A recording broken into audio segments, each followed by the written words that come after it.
G'day mates, and welcome to the Doofcast, Australian Takeover Edition. I'm Reuben Doof. And I'm Elliot Doof. Now, originally we were going to be discussing... Oh, you broke... Are we going to continue the accents for this? No, I don't think I can keep it up. Yeah, I thought we were doing it for the entire show. Oh, God. Yeah, that would have been rough. You know what I've just realised? My, so that was meant to be, bad Hollywood Australian accent. Yeah, but I think I just sound like Julia Gillard. Well, if you had to pick an Australian, there are worse ones to pick to imitate, honestly. She's got a good, strong Australian accent. It's just, shows how good I am at them. Yep. Anyway, so originally we were going to be coming on the Doofcast to discuss Avatar: The Legend of Korra with Scott and Matt, but scheduling conflicts happened, and so instead of that, we're here, and we're going to talk about a different show. But don't worry, this show also has a main character named Korra who shoots fire out of her hands and her eyes glow. We are talking about Agents of S.H.I.E.L.D, which is a wonderful show that is very, very fairly ignored by almost everybody. Yeah, I think so. The show had its finale 2 weeks ago now. 2 weeks ago, something like that. Yep. And 7 seasons, so pretty good run. Look, let's just all say it had much more of a run than it could have. It was cancelled 4 times, wasn't it? Yeah, it had about 3 last seasons. It kept coming to the brink, and I suppose something we'll address is the season 1 problem and why we think it's okay that so many people pass it up. But I guess we're here in part to try and convince people to give it another shot. So we'll be opening with a spoiler-free sort of chat before diving into some spoilers stuff. Yeah. I think it's worth starting by saying that I really am genuinely incredibly sad that this show has come to an end, because it has been for, whatever the 7 seasons that it ran, it has been a staple in my life of one of the only shows that I would consistently get very, very excited every time a new season came out. At various points in my life, I've had different amounts of time to watch TV and stuff like that. But Agents of S.H.I.E.L.D. has always been one where as soon as a new season starts, I'm there. I'm on it. You make the time. Yes, because it is just always so. I just had so much faith in the show to excite me. Yeah, first season aside, I don't think I was ever really let down by Agents of S.H.I.E.L.D. Because we lived together 5-6 years ago now. And it was when season 2 of Agents of S.H.I.E.L.D. was coming out, because I remember that was one of the first things that we started doing together and started to make us friends, was getting obscenely hyped for every new episode of season 2. Yeah. Which is, for me at least, still probably the season I look back on the most fondly, just how exciting every episode was. Because after the averageness of season 1, the show just kept climbing to new heights, and every week it was where can they possibly go from here? Yeah, and then they somehow managed to outdo themselves every single time. Yeah. And that's something that I think the show has consistently done, is it is a show that just continues to outdo itself each and every episode, each and every season. It really is a show where it feels like the creators behind it, who are Jed and Marissa, is it? Whedon? Yeah. Basically just come to each season with a bag full of ideas where they're like, oh, we've had these ideas for this crazy thing we could do. Oh, I've had 6 crazy ideas as well. All right, let's try and make a show out of all these fucking bonkers crazy ideas and put them together. And it is just excellent every single time. Yeah, to just sort of launch off that, I think one of the biggest strengths of the show is how unafraid it was to reinvent itself. I think part of what you were talking about just there is, there's I guess very light spoilers. There's a space season. There's a time travel season. This show really sort of takes the ample amount of shit there is to play with in something like the Marvel universe, where there's 70 odd years of comic bullshit to work with. And they didn't shy away from any of it. Yeah, I guess we should touch on that, because I forget that this was originally going to be the flagship show for showing how Marvel could also do TV, right? And it succeeded and failed at the same time. Because I think in the business side of things, there was like some big falling out between Marvel TV and the Marvel movie people, like Jeff Yeah. Loeb and Kevin Feige Yeah. didn't get along or something. So I don't know exactly what happened, but yeah, it's like the first season and a half of this show, it tries to do like crossovers with the movies and stuff, and then the two just kind of tried to forget each other after about a year And and a that was half the in. right decision, Uh, 100%. yeah, I think both were better for it, to be honest. Yeah. It's so crazy to me to think back to when The Avengers came out and it was this flagship movie, and obviously directed by Joss Whedon. Mm, And then Agents of S.H.I.E.L.D. starts coming out right after that, and that's directed by Jed, who is his brother, and Marissa, who is Jed's wife, kind of show run by them. yeah. And so it really was this like family business for a little bit, those Marvel movies, right?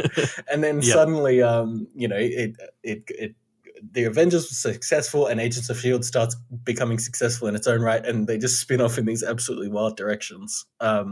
Yeah.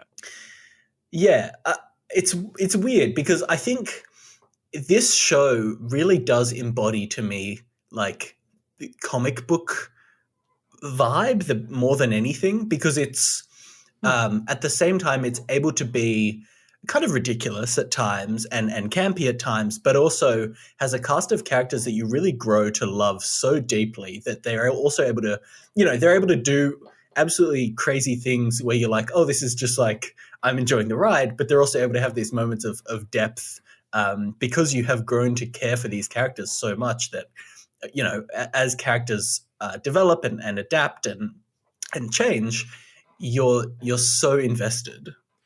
It's interesting you say. I actually might have said the opposite, but maybe that's just because I don't read comics. But like I Mm. kept forgetting this was a comic show.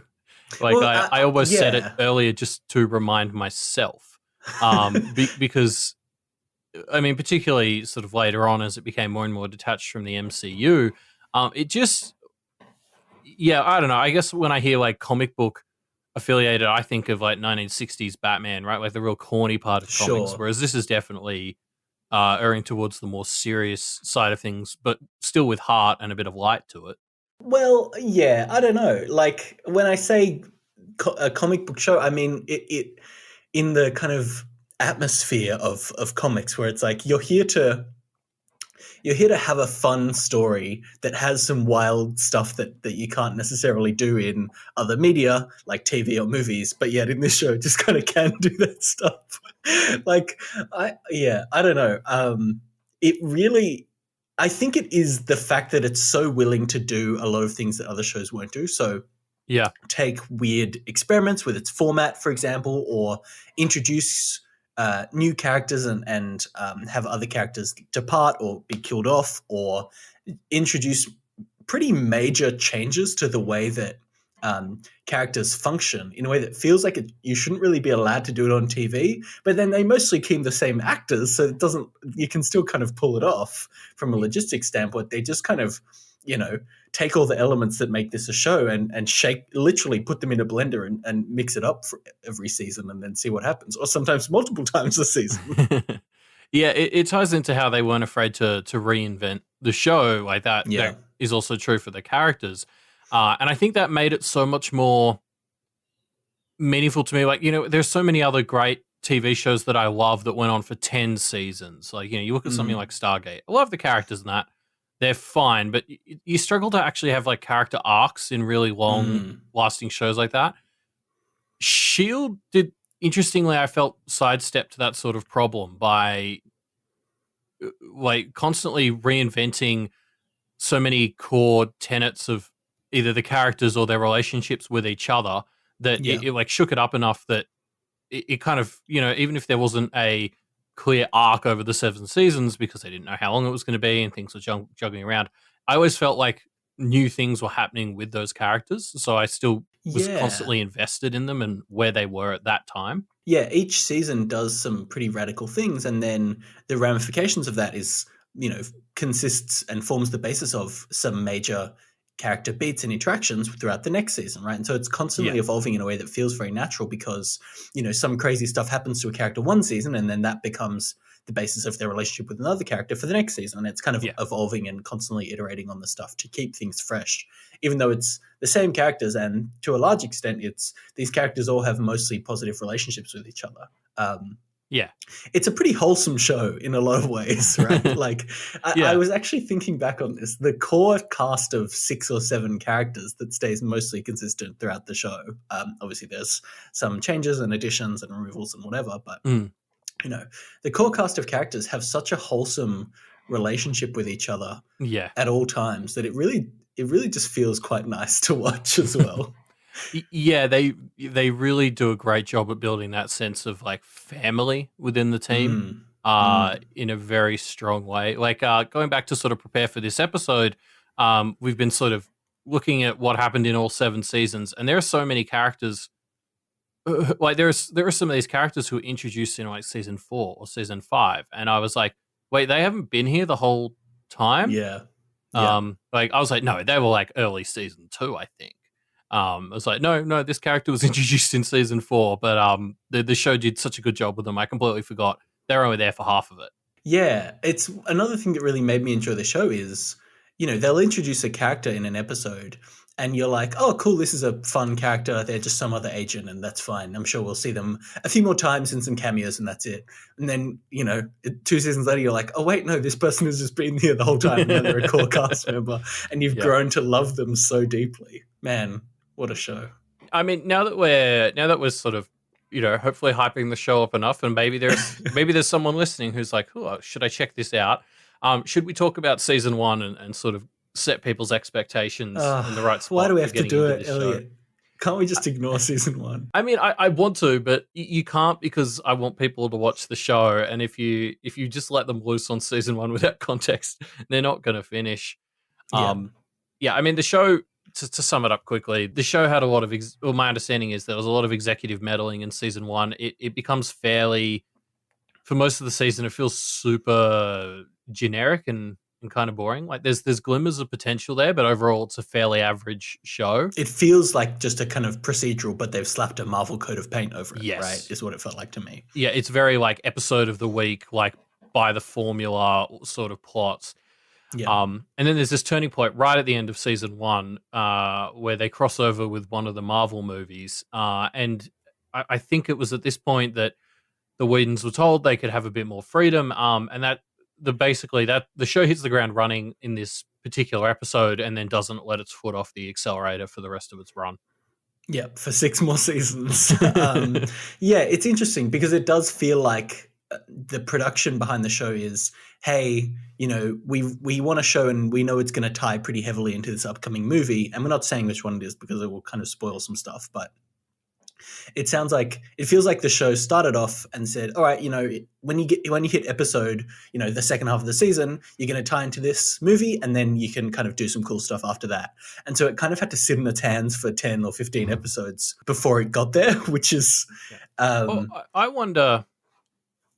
sorry, I'm trying to figure out how to phrase this without spoiling it all. I wonder if maybe it was almost the opposite where because of what that movie did and the way it interacted with the show, there was a bit of a, okay, we fucked up your whole status quo.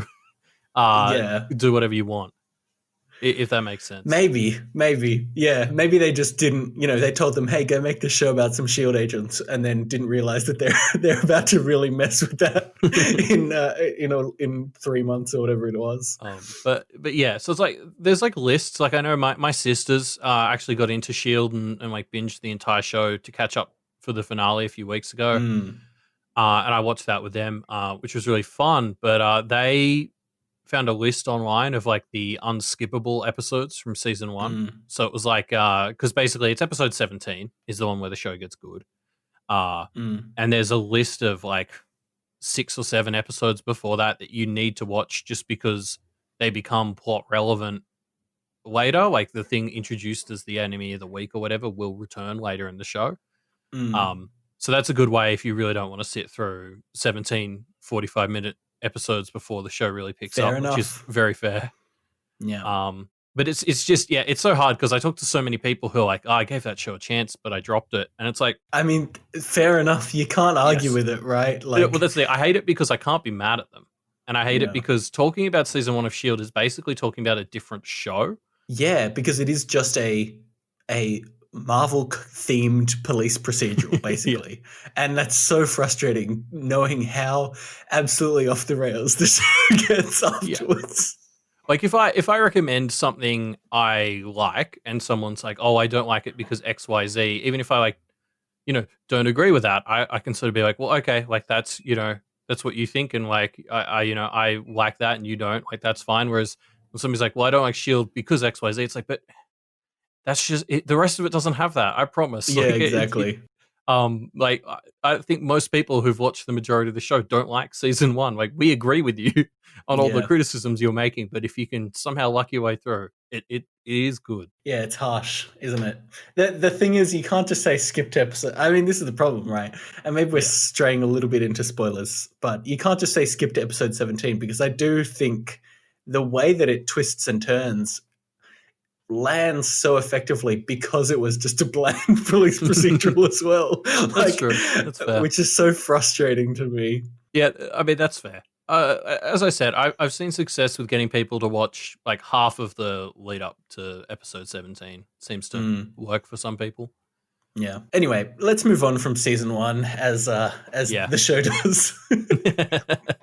um, I want to touch on something that I found really interesting that I've never seen other shows do, which is the idea of pods. Do you want to explain this, Elliot? Yes. So for some reason Shield only actually did this properly for one season, but Yeah. they had the classic sort of network TV 22 episode seasons. And it's just that's often too long to make a compelling, more serialized story without filler. So what Agents of S.H.I.E.L.D. did in one of its seasons is it just broke the season of 22 episodes into 3 pods, which I believe is a term they stole from comics. Mm. But basically, each of these pods kind of functions as its own 7 or 8 episode mini season, and Yeah. all 3 would tie together thematically. So there'd sort of be a finale of all 3 pods as they all sort of came together at the end. But it'd kind of be like to make up an example. There might be like the time travel pod, and then the space pod, and then they fight like enemies that are related to both in the finale sort of thing. Yeah. So it was like this great way of getting around how inconvenient for plotting out an entire season 22 episodes is, but also kind of making it make sense that it was also a whole season. Like it's just bizarre to me. I Mm. haven't seen this anywhere else. Yeah, but I think it's weird that they only. I mean, I really enjoyed it during that season, which was season 4. And they kind of took elements of it forward, but didn't really go all in with it. But it Well, does really quite a few speak of to something the that I. so I was just gonna say quite a few of the later seasons were a lot shorter, which was part Yeah. of that. Like when they got moved to a later time slot and stuff, they would drop into 13 episode seasons. So it made sense to sort of drop it there. Yeah. But something that I think it speaks to about this show is, and one of the reasons I've really always enjoyed it, is the pacing of this show is so snappy, right? Like, Yeah. they will introduce plot points and there's no something that really bugs me about a lot of other network television is there's no kind of character bullshit, as in characters will do things in a way that is consistent with them being a coordinated, highly effective team, Yep. in that something will come up, some dramatic thing will happen, or there'll be a twist, and you'll think, oh no, it's going to be like 4 episodes before they even deal with this. But no, the very next episode, it's like, oh, I've got to tell you, this thing happened last night or whatever. And it's like, okay, how can we deal with it? And you get these incredibly compelling, engaging setup and payoff of plot points at a pace that doesn't drag out and really feel like it's just waiting for time.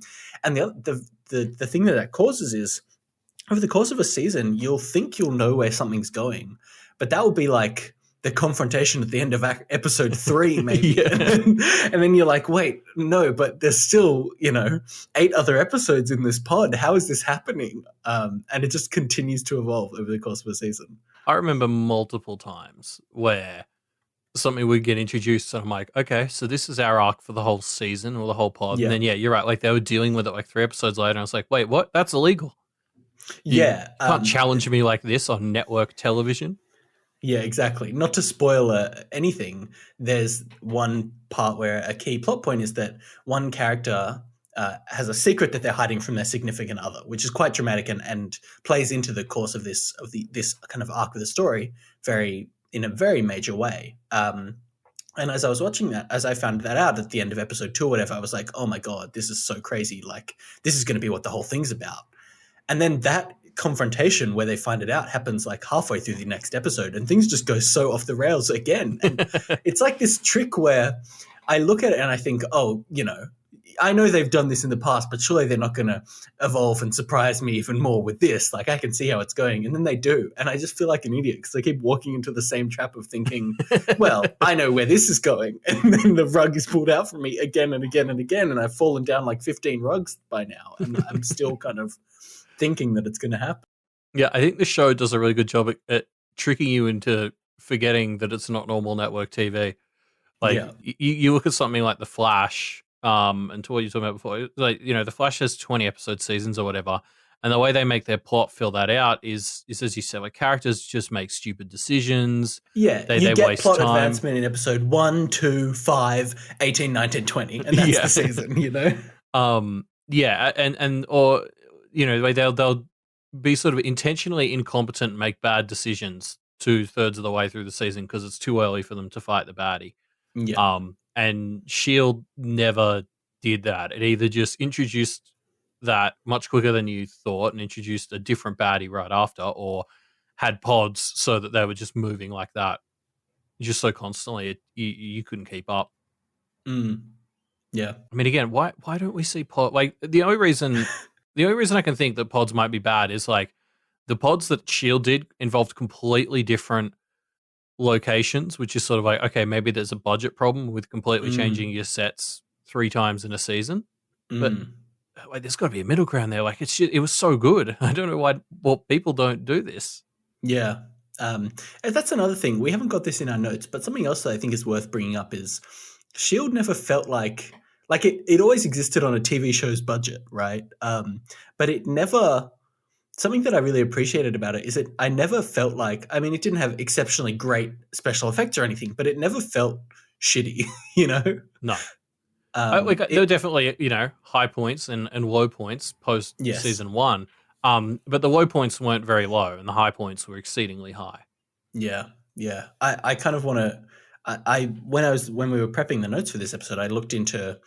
You can kind of graph the ratings of like shows by their IMDb ratings and stuff like that to see trend lines and seasons and stuff.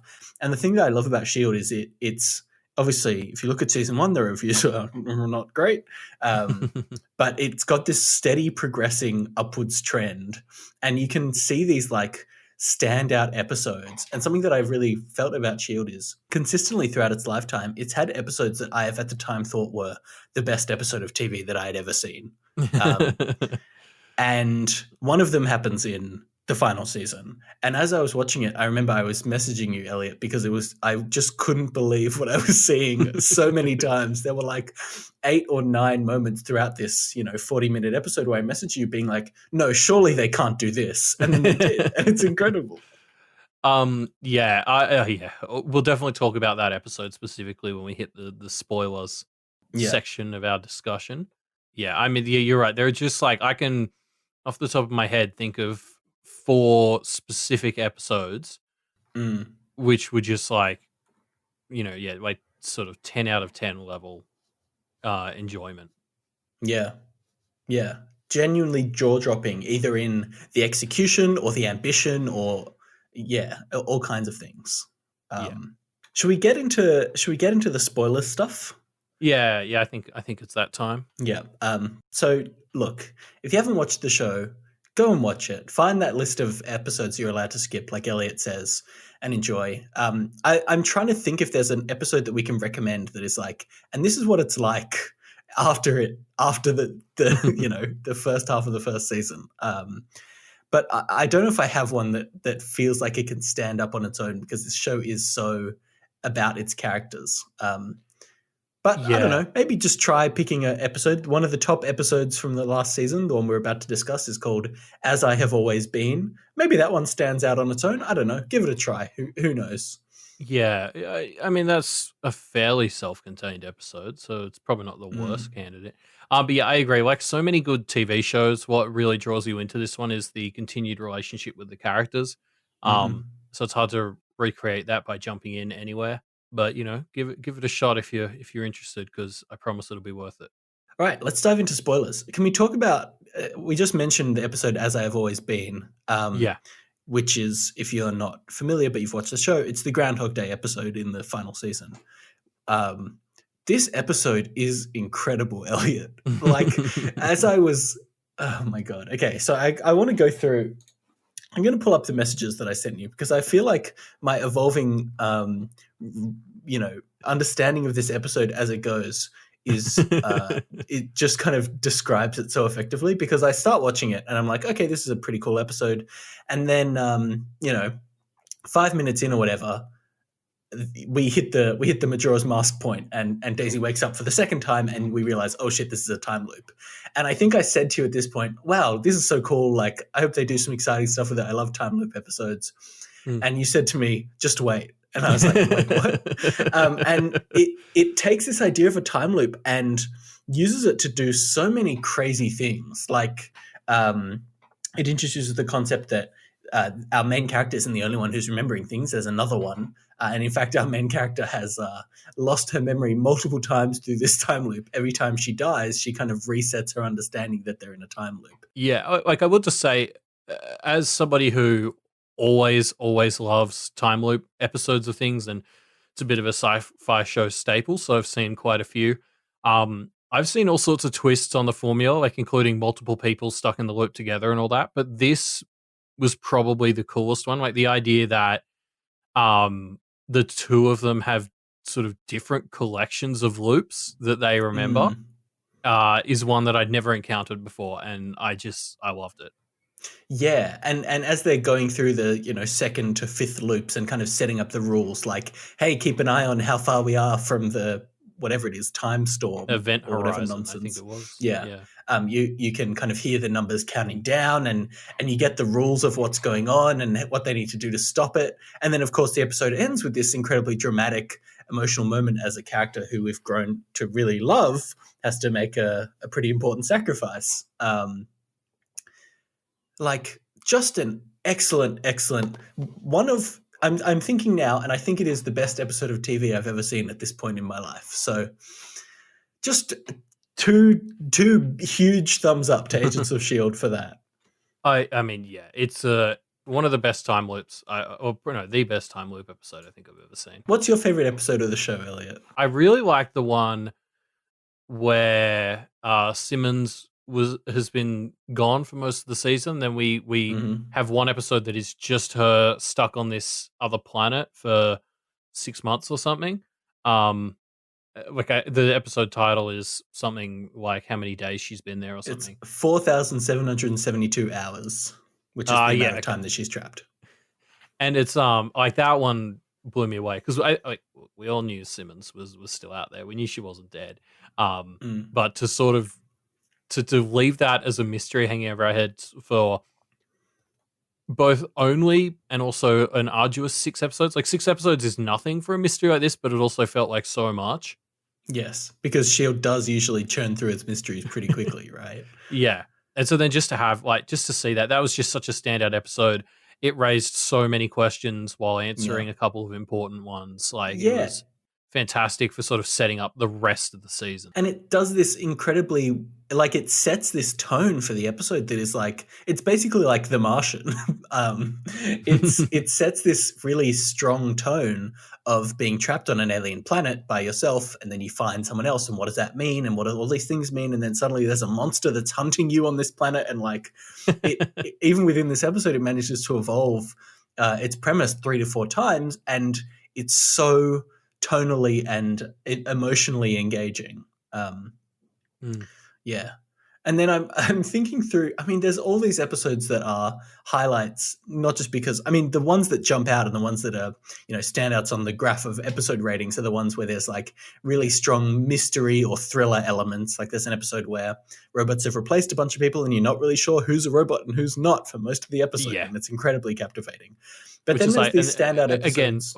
also, I just want to say, again, that's like another one where, we've all seen other sci-fi shows that have people being replaced by Yeah, body doppelgangers of some snatchers sort. and stuff. Yeah. Yeah. But again, something that Shield does is executes this really well and with some great additional twists, same as it did with the time loop, that just make it so captivating. Like, one of the strengths of this show is that it took these basic ideas and just added an extra layer onto them in a way that made them feel so fresh and fun.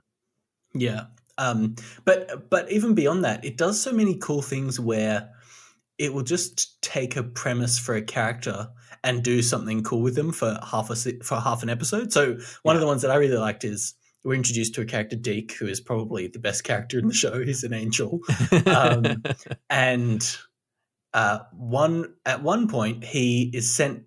He's from far in the future, and at one point he's sent back in time and starts a tech company. And half the episode is basically just a parody of like a Facebook corporate culture kind of thing. Yeah. Where this guy from the future has just stolen a bunch of inventions and has used them to form like a tech cult, basically. His company that is basically a tech cult. And it's so funny and it ties in so well to what the show's doing. And it's just like they do so many of these things and every time they're just brilliant. Yeah. I completely agree. I'm also thinking of like other season long things. Like we've touched on how the show wasn't afraid to reinvent characters. Things like there was that half a season where Fitz was brain damaged, and like as the scientist, that sort of took away his entire reason for being, both in and out, like both Watsonian and Doylistically in the show. Yeah.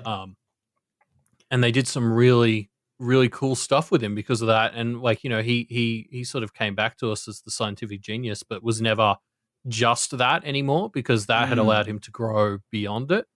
Yeah, exactly right. Like Daisy as well. Like Daisy is really the main character of the show. Yes. Daisy and Phil Coulson, I guess. I mean, like Phil's.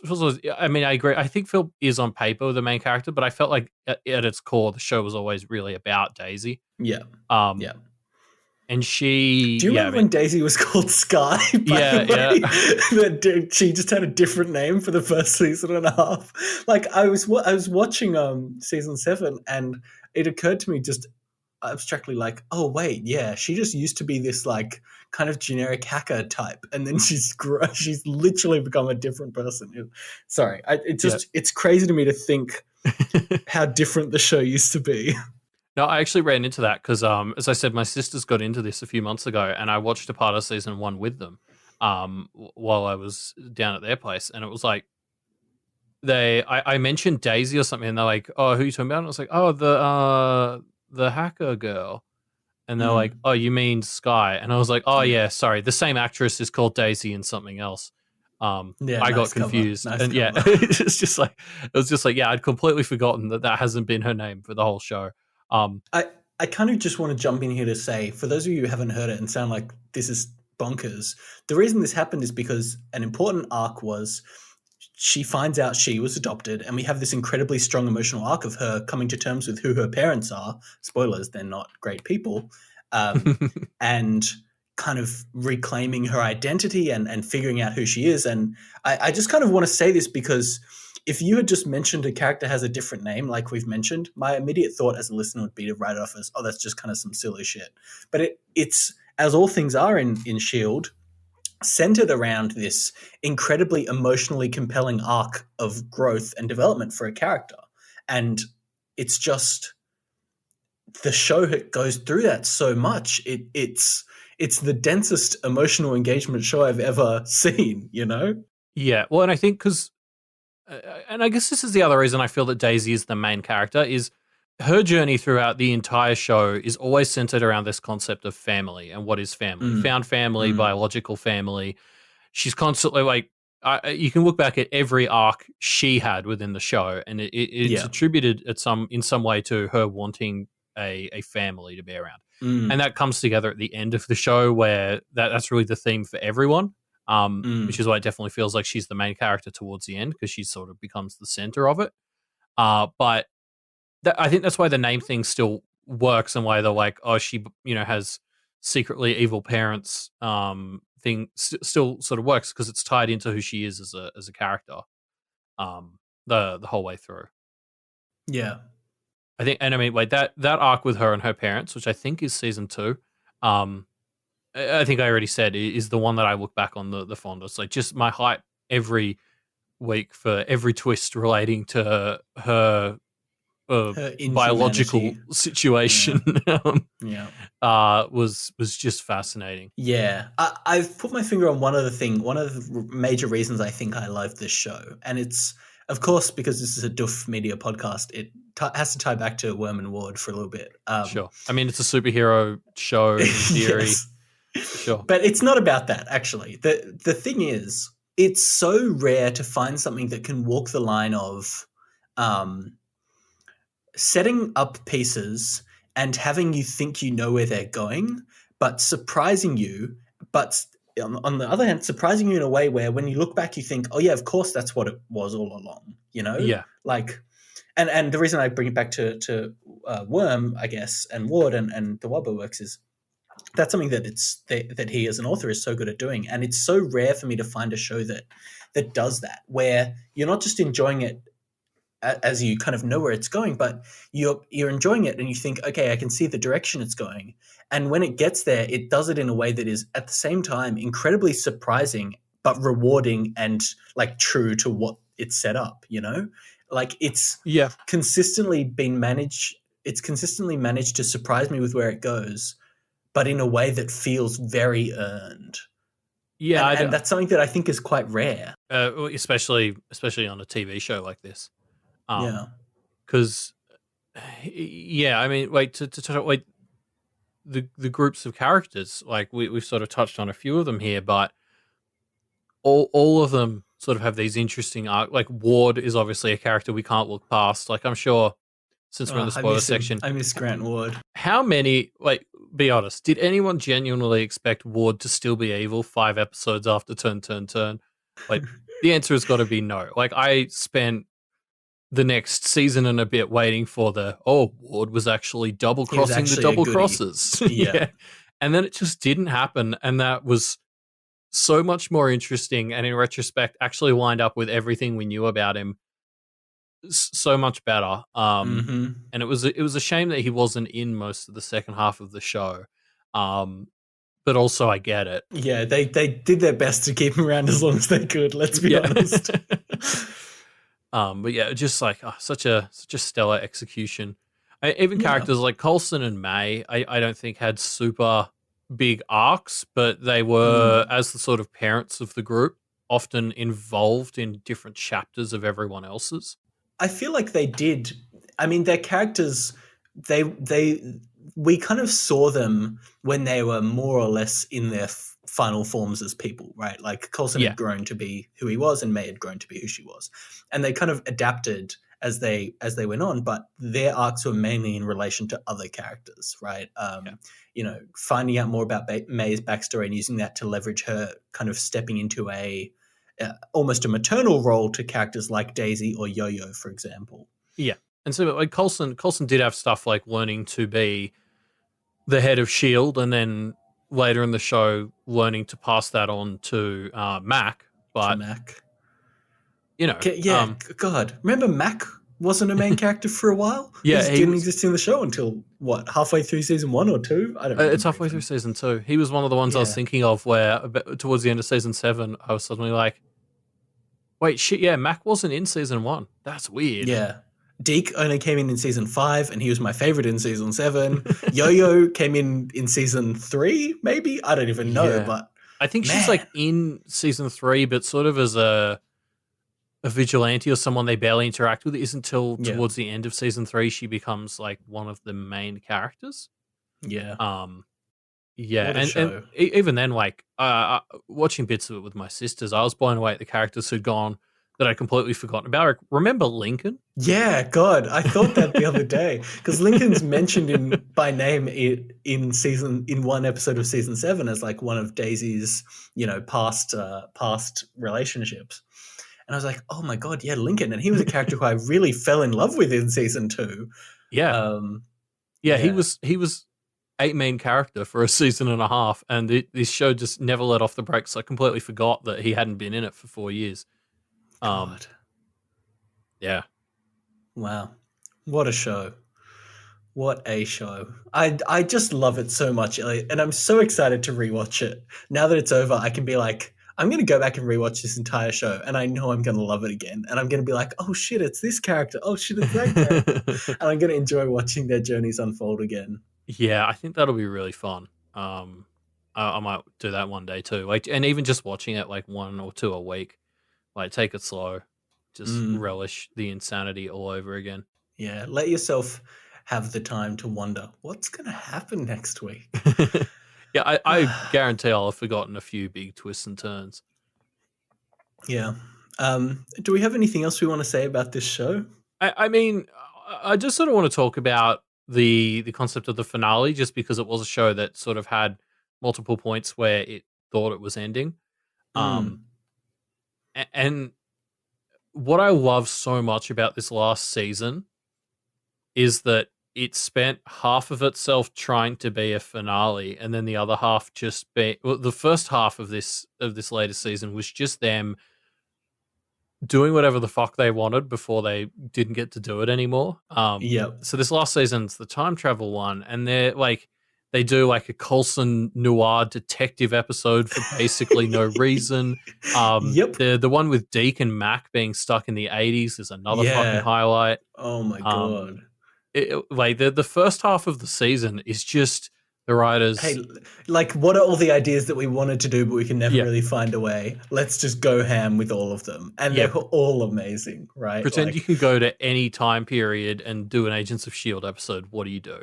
yeah. And there is a aspect to the finale that feels kind of rushed in the very last episode, because then the second half of the season introduces so many new and old elements to kind of be a big finale that Yeah. the finale itself was just kind of like, well, I think we could have used another hour here, but I wouldn't change anything.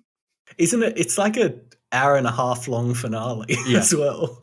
And it still feels like they could have made like 2 or 3 more of those and still do it. I think one of the major reasons for that was contractual obligations for Fitz, for Ian de Castanecker, I think his name is.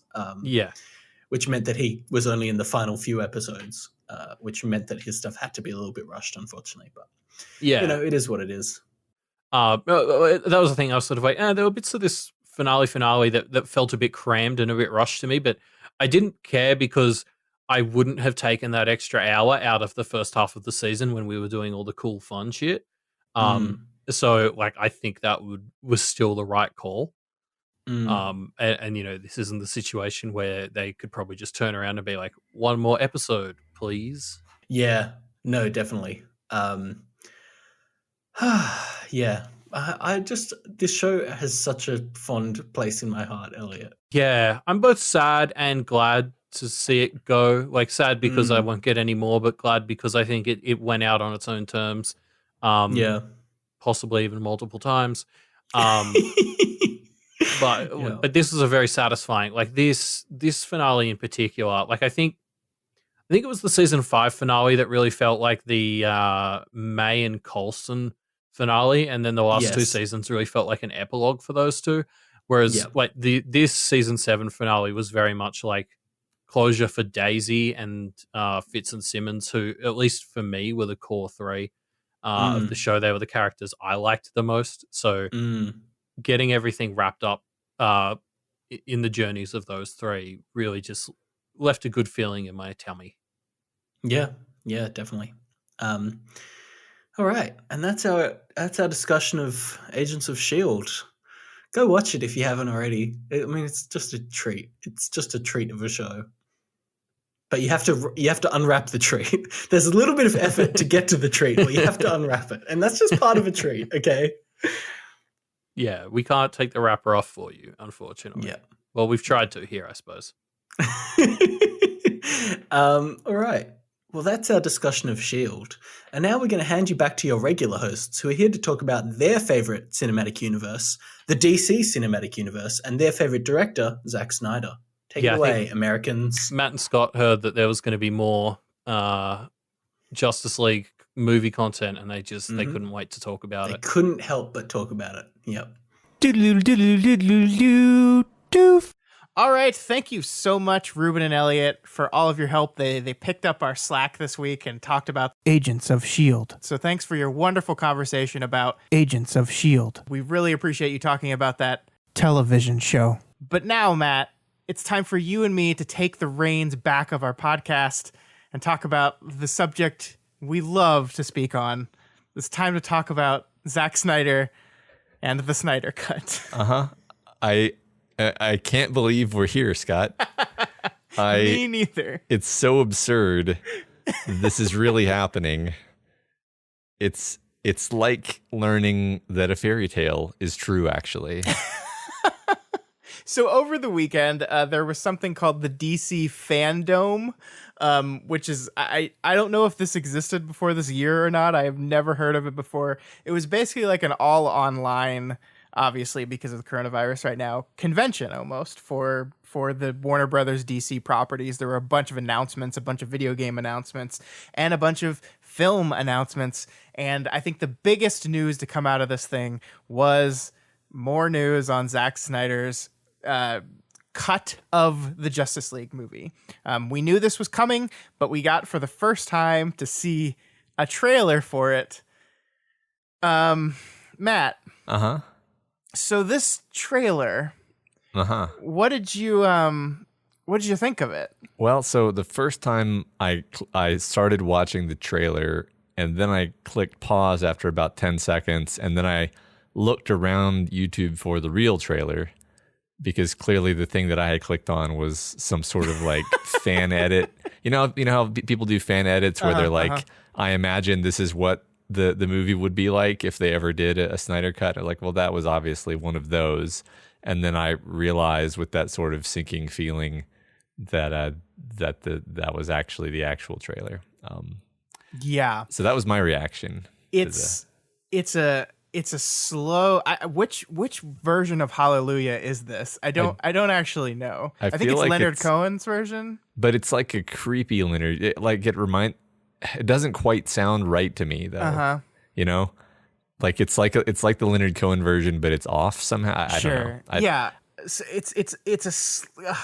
it's Hallelujah played over just a collection of scenes. Like there's no rhyme or reason to this trailer at all. Some of the scenes actually look like scenes from the movie that I remember watching. Some of them obviously look very different, and it's going to be a different movie. The scene opens with a beautiful image of a very goofy CGI looking Darkseid.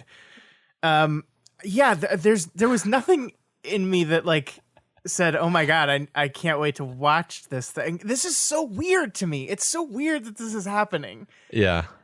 Right. So first of all, let's set a couple things straight. The Snyder Cut did not exist. It did not exist. They are spending reportedly $30 million, probably more, to create the Snyder Cut, and they're going to release it on HBO Max in 4 one-hour segments. So it's going to be a show, not a movie, a 4-hour-long cut of this movie by Zack Snyder, a man who, let's say he's directed 2 good movies. Question mark. But I was listening to my brother and me this week, and they were just ripping into the Snyder Cut stuff, and their version of the narrative here was so hilarious that like somehow this man who has made one good movie and then the Guardians of Ga'Hoole made a genius, brilliant, life-changing movie, and then the studio said no. But now we're finally going to get his vision, his true vision. I mean, it seems like they just shot it seems like they shot a 4-hour movie, and then we're like, why did we shoot a 4-hour movie? We can't actually release a 4-hour movie, and then I mean, well, you always shoot a shitload of stuff, and you're always gonna cut stuff. That's just part of the filmmaking process. But this seems like it was but like when you look at the trailer, there's like whole scenes in there that just have no connection to the movie that I remember. Yeah, I mean, there's much deeper backstories for the Flash, for Cyborg. I think they're going to spend more time on the dark Superman stuff, which is just everyone's favorite thing. Yeah. There's a lot of stuff here that the studio and Joss Whedon carved out of the movie for sure. Now, whether or not that stuff will magically turn the movie into a good movie, I don't know. I can't believe this is here. And here's my problem with this. We've talked about this before, and I've said many times that good for you, Snyder fans. Good, you wanted this thing for so many years, and you finally gotten it, and that's incredible. But also, some of these people, and not all of them, but some of these people are the worst people on the internet. And I do think that Zack Snyder in particular has weaponized these people to get what he wants. Uh-huh. And I think one of the things that happened, the big thing that trended on Twitter over the weekend was a critic watched this trailer, which actually was leaked. And so your feeling that you thought this was a fake fan trailer was shared by everyone who watched it at first because it was leaked before the official premiere. And everyone was like, no, this is not it. That's fucking ridiculous. But some critic basically said, this doesn't look very good. It looks just like kind of different shots of the same movie that already wasn't very good. And Snyder got all over him in his very Zack Snyder-y way, which is to say this is a movie for adults. So yeah. And it's just shut up, Zach. The whole thing is such a 2020 thing to happen, honestly. I mean, it does seem like I don't know. I mean, I said this previously. I think the last time we talked about this, the idea that there's no way this was ever going to happen until some executive somewhere realized that you could definitely get $60 million worth of purchases, and so that justified spending up to 30 or whatever, and then they were just like, well, that's an easy decision. And it's first of all, it sets a really weird precedent, because now I want to start being like, well, I want the official cut of Avengers. I want the real cut of Avengers, because obviously that wasn't the right cut. I don't know. It creates a really weird environment for everyone now. Yeah, it's a thing that I don't like, but it is from Warner Brothers' perspective, just absolutely brilliant, because they can have their cake and eat it too. They released the movie that they thought would they cut out the parts of the movie they didn't think were working, but now they get to come back and be like, we're giving you what you wanted. We were the ones that took it away from you, but now we're giving you what you wanted. Spend money on us. It's just it's cynical, but it's brilliant. And I mean, I don't it's just this weird thing where the people that have been pushing for this thing for years are of course going to unabashedly love this thing, right? There's no way. The reviews of this thing are going to be so weird, because the people that didn't give a shit about Justice League probably are not going to suddenly like this movie, but the people that were convinced that Zack Snyder is some auteur genius are going to be like, yes, this is proof positive. Finally, here it is. Look. This is, and it doesn't matter what the final product is, but I do find it funny that Zack Snyder could have just moved on with his career and just had this legacy of the guy that made the brilliant cut that no one ever saw, right? Mm-hmm. But he chose instead to commit the last 5 years of his life. Or how long has it been since Justice? I don't even know. It hasn't even been that long. It feels like it's been longer than it is. But commit basically every moment since Justice League came out to being the guy that is trying to get his version of this movie released. And now if it comes out and it's just Well, Well, of course, it's gonna be. Yeah. I mean, Yeah, what of else? course it is. Like, The movie, it's like the movie that they carved out of it wasn't good. I just like, I don't see you adding 2 hours and suddenly being like, oh, it's actually brilliant now. yeah. I mean, maybe you disagree with this, but like, I don't think Zack Snyder has any storytelling capabilities whatsoever.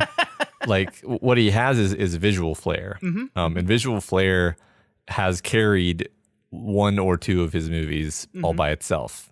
And I think maybe one or two of his movies had a really good script also, which helped. But like, this is a movie with a bad story, a very boring, very just like, it's just a very boring story. And he doesn't really dramatize character that well. And so it's going to be a really boring 4-hour movie. Yeah. That's like, I'm just like, if But I'm you know wrong what? about this, then I'll be very surprised. Sure. But I'm going to watch it. That's the thing, is of course I'm going to watch it. I'm going to spend 4 hours of my life watching this thing. I don't know, man. It's just wild. It's just wild to me. I this is why I want to do Snyder for our Deconstructing Director series, because I actually think I agree with you. I don't think he's very good at his job. But I think he's bad at his job in ways that fascinate me. And I would really like to explore that. Yeah. One day. I don't know.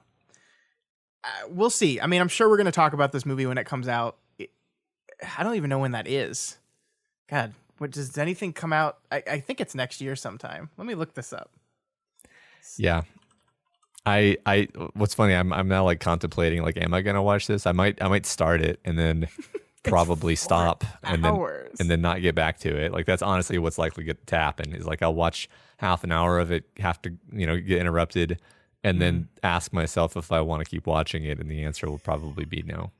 It's funny because I remember, like, just to, psychoanalyze myself for a moment, because that's why everyone comes to doofmedia.com to listen to us talk about DC.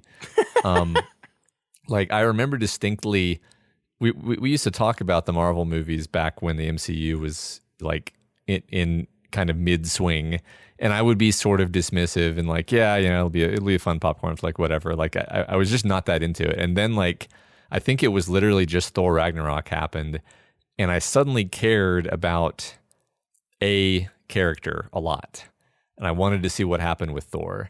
And then that was enough to like pull me in. And then I like started caring about Tony Stark more. And then I like actually cared what was going to happen. Then I was like actually invested. So for me, it was just interesting to kind of observe that, like, all they really had to do was make one good movie where I cared about the character, and then I was like in. And it's interesting just to kind of observe, like, I just haven't really enjoyed any of the Justice League movies or any of the DC EU movies more than just as like okay, that was, Yeah. Certainly not the Snyder ones. Certainly not the Snyder ones. And so that's my more biographical reason for why I'm pretty sure I'm not going to enjoy this.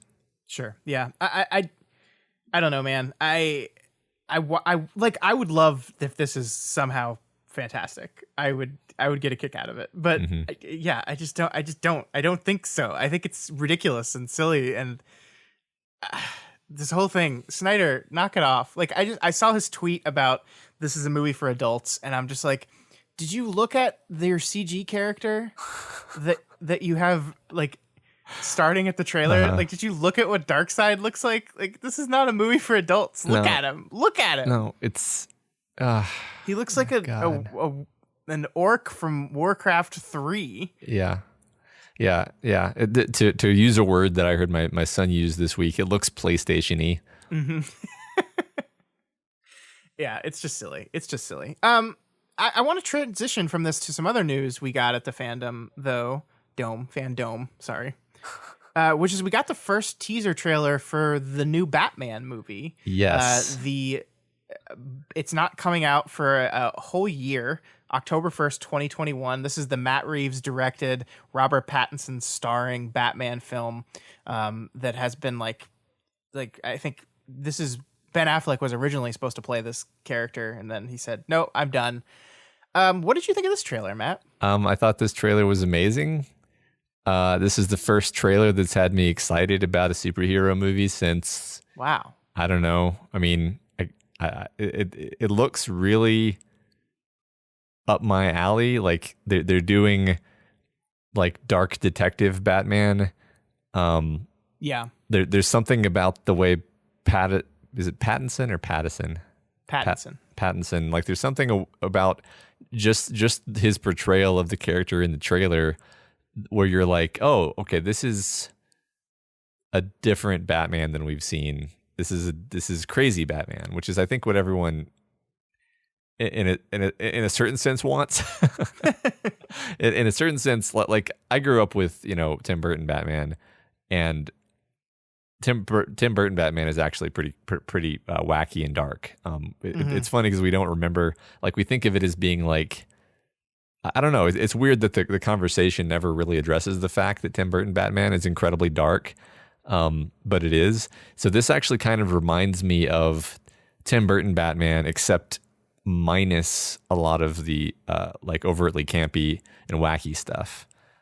Does that make sense? You know what I mean by that? Yeah, I do know what you mean by that. And I guess my question is, why can't we have a Batman with that stuff? I agree with you. I enjoyed this trailer. This is seems like a very gritty, realistic depiction of Batman, but I thought we already did that, but we're doing it again. I mean, I think the movie looks very well done. Matt Reeves is a director that just makes movies that like shouldn't be good, but are. Like his Planet of the Apes trilogy has no business being as good as it is. It's like fantastic. Yeah. It's like one of the best trilogies of the 21st century. And so I have utmost faith in him to tell an interesting story here that I can get really into. I mean, I love the scenes in the trailer where you see Batman like in the room with the cops, like talking to them, which is a thing that we just haven't done in Batman forever, like where he's just like actively working with the police to solve these crimes. But I don't know. I just like, can we do some of the camp? Like, I just feel like it's been so long since we've done the campy stuff. Like it's been since Schumacher, right? Yeah. I mean, sure, I hear you. You can always go back and watch Schumacher. I guess, but like, I don't know, like how you can always go back and watch The Dark Knight too. No, like, you're right. I don't know. I don't know. It is interesting because The Dark Knight, it's gonna sound weird, but like it's not gritty in the way that, like the Batman Returns to me is so fucked up. Like it's such a fucked up movie. Like the Dark Knight is actually optimistic compared to that movie. like the Dark Knight at least ends on a kind of an upswell. What? It does? Yeah. It's like it ends on Batman taking blame for everything and becoming the villain. But the music is an upswell, making you're supposed to think, well, he's doing the right thing. Sure, he's doing the right thing, and we know that he's a good guy, and the people who matter know that he's a good guy, and his whereas Batman, God, I can't even summarize the end of Batman Returns. It's just like a deluge of death and bleeding and horror and people electrocuting each other. God. Anyway, I love the Tim Burton movies. I love the Batman weirdness and camp because Batman is a weird, campy idea, and it's ridiculous. It's a ridiculous idea. I do wonder how they're going to address it, right? It seems like many of the Batman adaptations have that moment where it's like, a man in a suit, a man in a bat suit, ridiculous, and like, how are they gonna have that scene in this movie? I'm kind of tired of that scene, honestly, but I wonder if you're doing the dark, gritty Batman, how do you manage that scene in this movie? Yeah, I mean, it seems like, and maybe I'm reading too much into this, but it seems like this is not going to be origin story Batman. This is going to be like year 2 Batman, right? Like we're not going to see. Maybe we will see the pearls and like. I am so tired of seeing Batman's parents die. We might see them again. I mean, I get the insistence of doing this angsty, gritty stuff with him because he is this this guy who's like completely fucked up beyond repair by the death of his parents, and it's making him do this ridiculous stuff. I do wonder, like, here's the thing about Christopher Nolan is I don't think he's good at like character emotion, and I don't want to I don't want to there's plenty to like about the Nolan trilogy.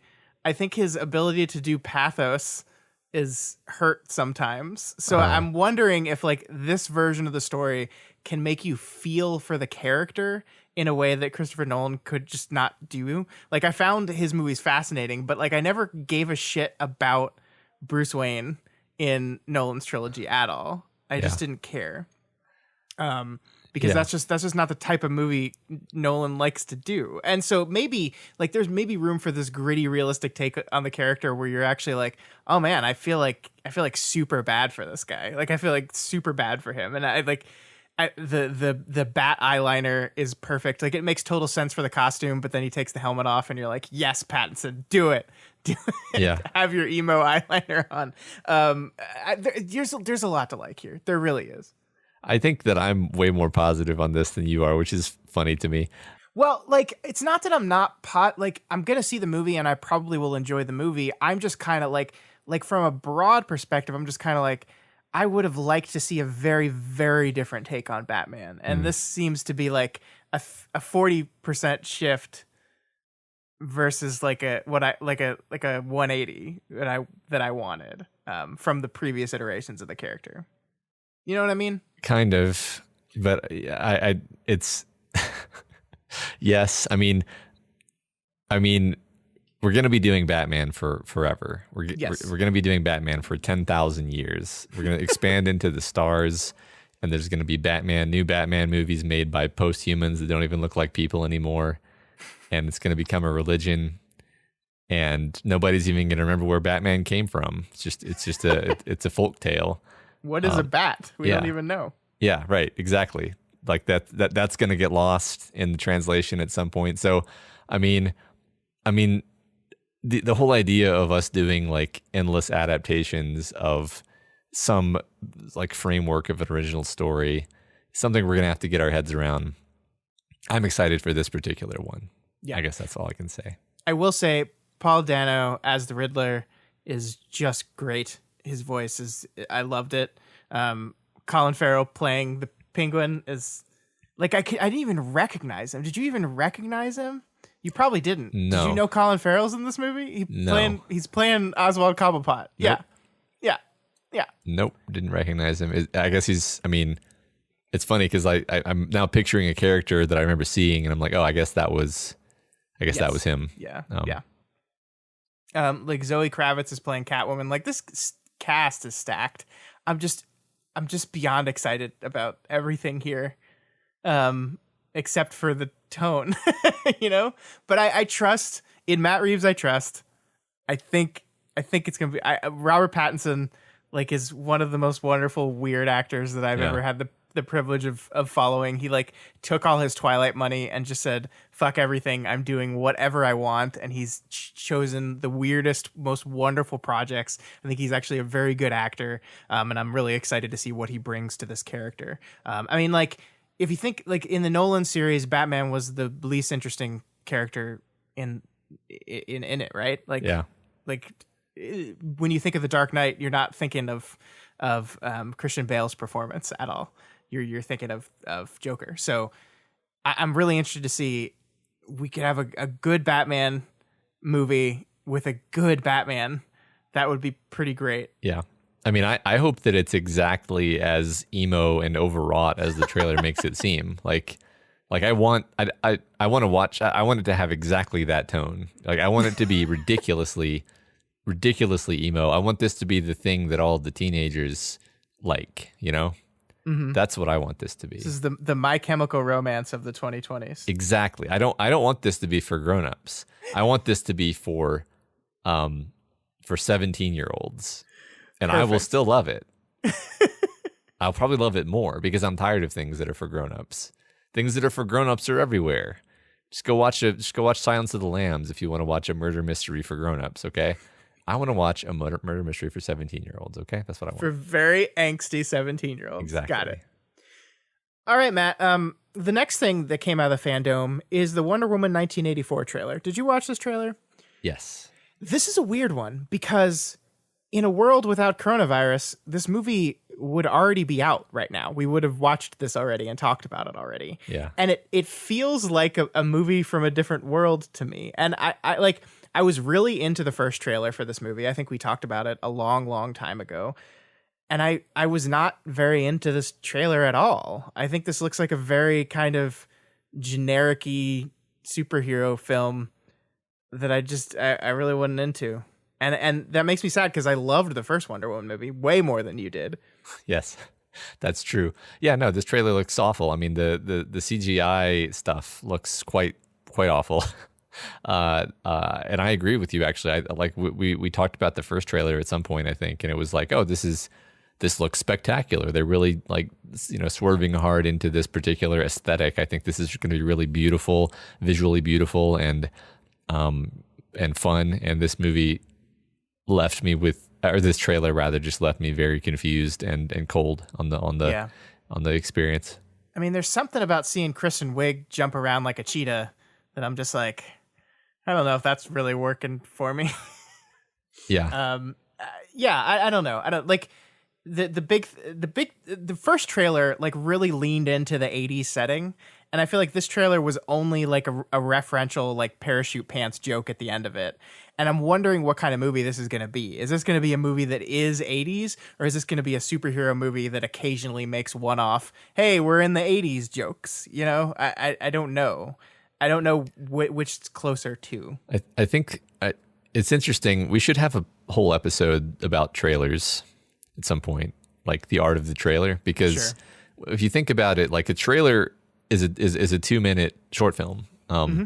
With a very specific set of rules behind its creation. Namely, you can only take snippets from the movie, and your goal with your 2-minute short film is make people want to go see the movie. And what this actually did is it just sort of like took images and lines that vaguely give you a sense of maybe certain things that the movie might be about, but not in a way that makes you interested.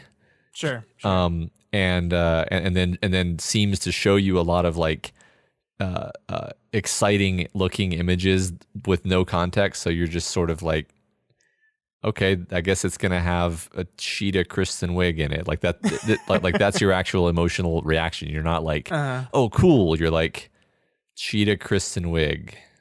Okay, interesting. I guess. Like it's just from the perspective of making like that's, I think like this Batman trailer we just talked about is like a masterclass in making trailers, whereas this Wonder Woman trailer is nothing. It's big. It's nothing.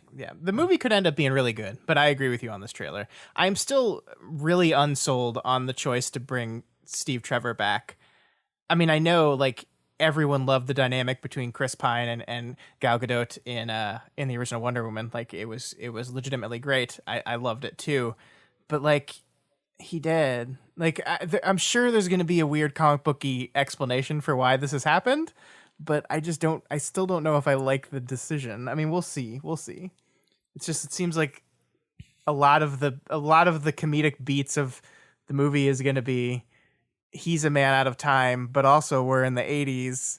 And I don't know. It just, it didn't fill me with a lot of confidence, you know?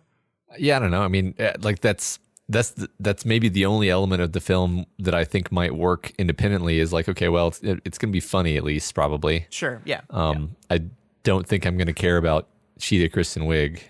I might. I don't know. I could be wrong. But will you care about Pedro Pascal as Max Lord, the evil 80s businessman? I don't know. Probably. You know, we do talk about trailers a lot, and it is fun to talk about trailers, but it's always difficult because, you know, it's pretty easy to make a bad trailer out of a good movie, and it's possible to make a good trailer out of a bad movie. So the most I can really say is this trailer does not excite me, despite the fact that maybe it does have a lot going for it under the surface. Yeah, I hope so. Like I said, I love the original Wonder Woman. This This is my shit. I love that movie. Yeah. So It was really, okay. really screw you. It's great. It's great. No Man's Land scene was classic. Yeah, I think I just had a headache when I watched it, honestly. The last little bit we got movie wise is not a trailer, but like a kind of a character introduction for James Gunn's Suicide Squad, which is just, I can't believe it's a movie that still exists. I don't know if you remember the narrative of this whole thing, Matt, but this is after James Gunn was fired from Disney, from Guardians of the Galaxy Volume 3 for some tweets he made over a decade ago and had apologized for before that, were dug up and he was fired. He, like, DC was like, hey, we'll take you. You want to do Suicide Squad? And he was like, yep. And then, of course, Disney realized that they had made a mistake in letting him go and invited him back, and he is now directing Guardians of the Galaxy Volume 3. But first, he's doing this Suicide Squad movie, and we got to see the cast of characters, which is a huge list of characters, some of which, like, I love the look of this movie. I love what James Gunn is doing with it, which is like a 4-minute character trailer where we just get to see all the goofy looks. It looks colorful. It looks weird. It looks irreverent. There's enough ridiculous characters that, like, half of them are going to die, it's called Suicide Squad for a reason. Like, half these characters should be dead by the end of the movie. I don't know, man. I'm really excited about this one. Yeah. I think James Gunn and Suicide Squad is a perfect combination, and I think we're seeing that. Yeah. I think just knowing it's James Gunn, I'm pretty sold that it's going to be fun. The what they show us in the the little 4-minute snippet, I thought that was kind of strange to me that they did that. Like, because it's not a normal trailer. It's like it's like people talking about the movie intercut with scenes, and I don't know if I like that. I'm not saying that's a reflection on the movie, but I don't know if I love that particular way of doing that. So yeah, I mean, I don't know how I don't know how, like, how much all this got screwed up because of COVID, right? Where, like, everything is behind, like every on-set production is behind because they've had to halt production because of the coronavirus. So I think they wanted to be able to show something. And so they had to show, like, it's not supposed to be like a trailer. A trailer for this movie has not been released yet. They just wanted to show something at this fan event, and that's what they chose to show. Well, it seemed like a lot of what they're showing was actually like shots of the action scenes being filmed. Yeah. And they probably just don't have the effects done yet. No. So they couldn't show the actual scene if they wanted to. So that makes sense. Yeah. But it's exciting. It's exciting. I mean, there's, like, a lot of cool stuff coming out of DC. Some other news was that I think they said the next Aquaman is going to be a more serious movie, which is like, no. The first Aquaman made $1 billion. It made more money than Justice League because it was hilarious and weird. And, like, why would you take that and go, better change paths? I don't know. Maybe they're just like, you can, like, I think we sometimes read too much into these, like, one quote statements by directors. It's like, I see. That means that the movie is going to be dark and gritty, just like Batman, because he said it's going to be more serious than the last Aquaman. Probably not, but, like, it would be very DC style to completely change gears, even though something was clearly working for you. But yeah. I don't know. That is their trademark, isn't it? Just literally remaking the movie because there was a chance to. Isn't it funny to me? Like think about how meticulous the Avengers is with their continuity, and then realize that in the DCEU there's going to be 2 versions of the same movie. Yeah. With differences. Yeah. There's also going to be, like, 3 different Jokers, multiple Batmans. I mean, I actually find that interesting, though, because, like, I think DC, like, looking at Marvel and saying, we tried to do that, we couldn't get it to work. Let's just do crazy shit where we just have one-off stories that take place in this quote unquote universe using these characters, but we don't need continuity. Or they could just be using the Flash movie that's coming out to just reset the continuity, and they're just that could be what they're going to do. I don't know. I do like the idea that like the reason for the changes in continuity is because the timeline keeps getting changed. Sure. I mean, yeah. that's whatever. Tell me that's the case, and I'll believe you. Mm-hmm. Can't wait till we see Robert Pattinson in the Joker sequel. Is that a thing? I don't know. I don't know if he's like they're gonna make a sequel to Joker because it made $1 billion. Okay. Like they have to. Like they So, can't. Joaquin They Phoenix. can't tell their investors like, nah, we're gonna pass on that. It just made $1 billion.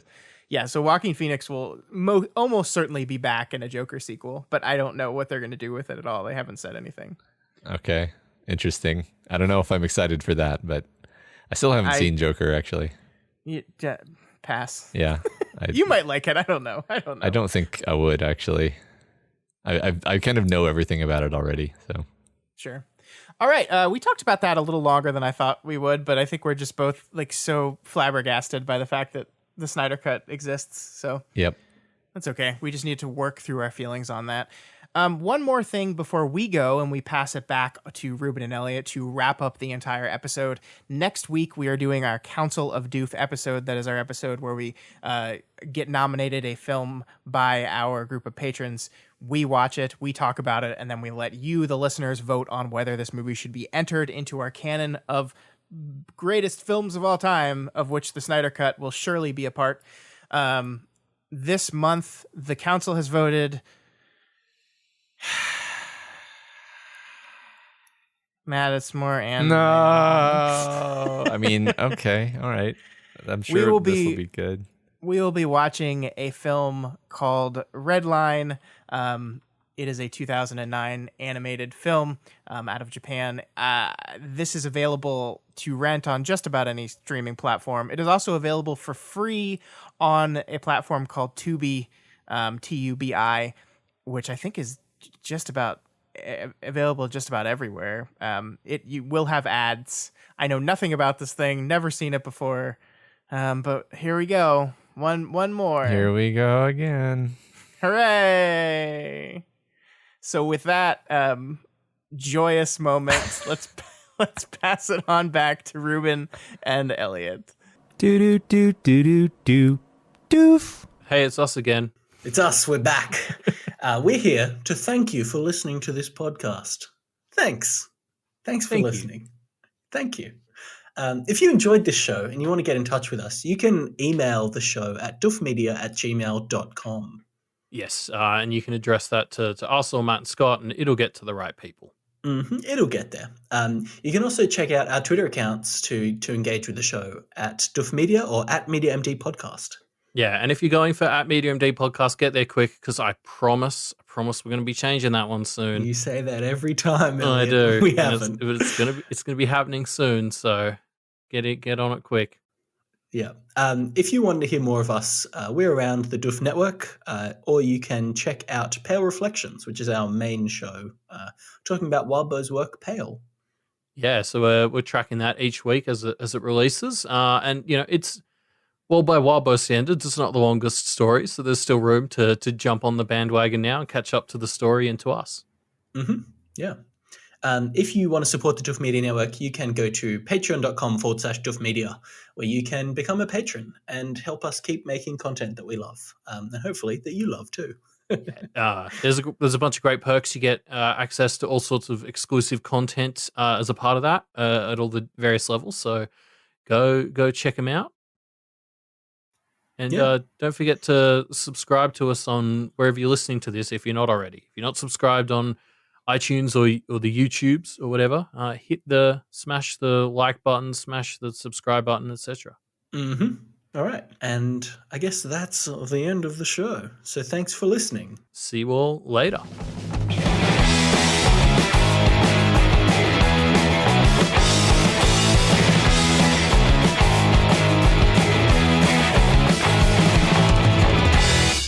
And then we go to the bit where it says, "My name is Doof, and you'll do what I say." Whoop, whoop.